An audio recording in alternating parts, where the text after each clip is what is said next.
При безсъзнание и така нареченото гълтане на език или по-скоро отпускане на корена на езика, който запушва трахеята, какво трябва да направим?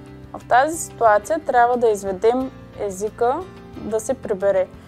Това става, когато сложим ръката си върху пострадалия, едната на челото, а други два пръста под брадичката и трябва да изведем главата назад. Сега ще подпра тук така, този манекен. И когато това извеждане на главата се случи, тук може да видим, че има освобождаване на дихателните пътища.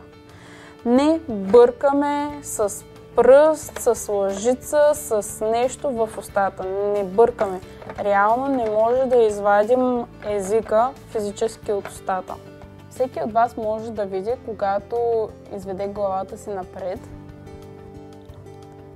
как се затруднява дишането. И съответно, когато изведе главата си назад, как дишането се освобождава и става по-добре.